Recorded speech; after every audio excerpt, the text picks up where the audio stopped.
আজকে আমরা শিখব একটি ডবল ডোর ফ্রিজের ইলেকট্রিক্যাল ওয়্যারিং বা ডবল ডোর ফ্রিজে ইলেকট্রিক্যাল পার্টে কি কি লাগানো থাকে।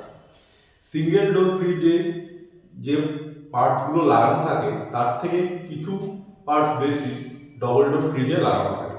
সেগুলো আমাদের আগে জানতে হবে যে ডবল ডোর ফ্রিজে এক্সট্রা কি কি পার্টস লাগানো থাকে। তো প্রথমেই দেখো, ডবল ডোর ফ্রিজে যেটা লাগানো থাকে সেটা হলো একটা টাইমার লাগানো থাকে। এই টাইমারটার নাম কি? এই টাইমারটার নাম হলো ডিফ্রস্ট টাইমার। মানে এই টাইমারটার সাহায্যে ডবল ডোর ফ্রিজটাকে কন্ট্রোল করে হলো এই টাইমারটা। ঠিক আছে, তারপরে কি থাকে? তারপরে থাকে একটা বায়োমেটাল। এটা অনেকটা থার্মোস্টেটের মতনই কাজ করে। থার্মোস্টেট যেমন কুলিংকে নিয়ন্ত্রণ করে, সেরকম হিটিংকে নিয়ন্ত্রণ করে। আর একটা কি থাকে? ফিউজ থাকে। আর একটা কি থাকে? হিটার থাকে।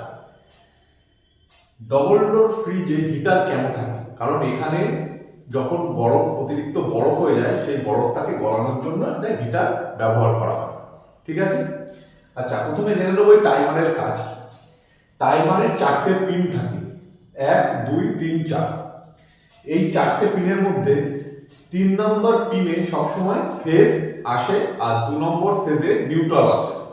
আর 4 নম্বর পিন দিয়ে ফেজটাকে কম্প্রেসারে দেয় আর কোথায় দেয়? ফ্যান মোটরে দেয়। আর 2 নম্বর দিয়ে বায়োমেটালে দেয় আর হিটারে দেয়। ঠিক আছে, বোঝা গেল? আর একটা কোথায় যাবে? আর একটা যাবে আমাদের এই ফ্যান। ঠিক আছে, ফ্যান।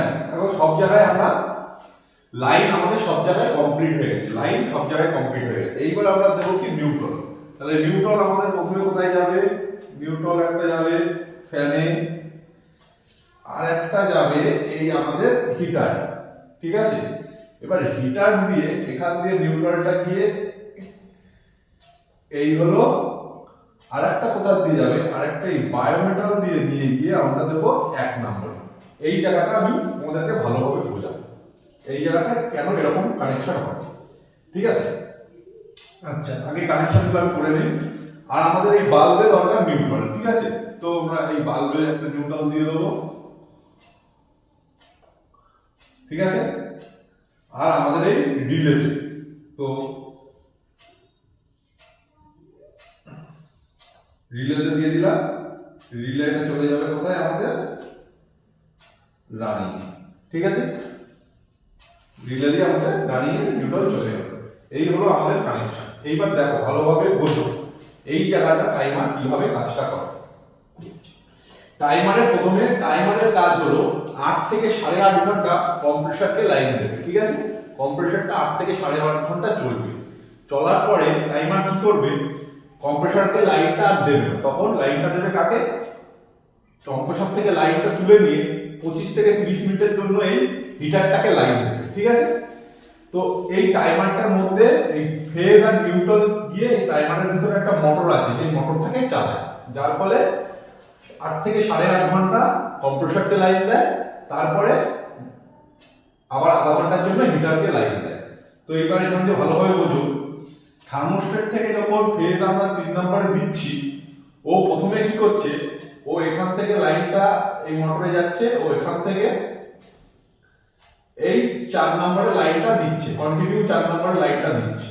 ঠিক আছে, যার ফলে আমাদের কম্প্রেসার ও ফ্যান চলছে, ফ্রিজটা ঠান্ডা হচ্ছে। এইবার 8 ঘন্টা 8.5 ঘন্টা হওয়ার পরে ও কি করছে? এইখান থেকে লাইনটা তুলে নিচ্ছে 4 নম্বর দিয়ে। তুলে নিয়ে ও সোজা লাইনটাকে কোথায় দিচ্ছে? 2 নম্বরে। তো যেই 2 নম্বরে দিচ্ছে, তাহলে কি এখান দিয়ে ফেজ আসছে, কিন্তু ফেজ আসছে এই হয়ে এখানে এই ফেজ চলে আসবে। যেই ফেজ চলে আসবে, মোটরটা বন্ধ হয়ে যাবে, ভিতরের মোটরটা বন্ধ হয়ে যাবে। ঠিক আছে, তো অটোমেটিকলি তখন এখানে আর নিউট্রাল সাপ্লাই যাবে না। নিউট্রাল স্টপ হয়ে যাবে, আর এখান দিয়ে কি ফেজ আসা শুরু হবে। নিউট্রাল এখানেই স্টপ হয়ে যাবে, আর এখান দিয়ে তখন ফেজ আসা শুরু হয়ে যাবে। এখান দিয়ে তখন কন্টিনিউ ফেজের লাইন আসবে, এখান দিয়ে ফেজ আসা শুরু হয়ে যাবে। মানে এখানে নিউট্রালকে বলবে, তুই দাঁড়া, আমি এবার এই হিটারটাকে গরম করছি। ভালোভাবে বোঝা যাচ্ছে যে যখনই এই 2 নম্বরে লাইন দেবে তখনই এর ভিতরে যে মোটরটা আছে সেটা বন্ধ হয়ে যাবে, কারণ ফেজটা 4 থেকে তুলে নিয়ে কোথায় দিচ্ছে 2 এ দিচ্ছে, যার ফলে এখানটাও কিন্তু ফেজ চলে আসছে, এই বায়োমেটালের ফেজ আসছে, আসার পরে ফিউজ হয়ে হিটার পর্যন্ত ফেজ আসছে। বোঝা গেল?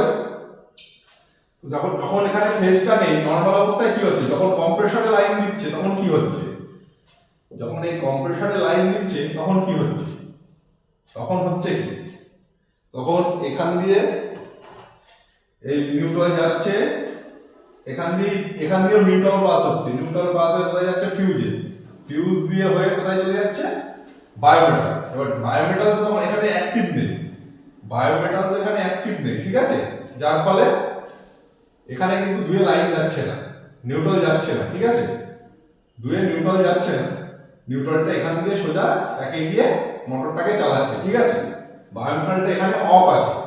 এইবার যেই বায়োমেটালে লাইন দেবে, বায়োমেটাল যেই অ্যাক্টিভ হয়ে যাবে এখান দিয়ে কিন্তু ফেজ আসা শুরু হবে। বোঝা গেল? মানে বায়োমেটালটাও একটা ওয়ান টাইপ থার্মোস্ট্যাটের মতনই কাজ করে। বায়োমেটাল সাধারণত -5 ডিগ্রিতে অন হয়ে যাবে, আবার +5 ডিগ্রি আসলে বায়োমেটাল অফ হয়ে যাবে, ঠিক আছে, বোঝা গেল? এইভাবে ডবল ডোর ফ্রিজের কানেকশনটা হয়।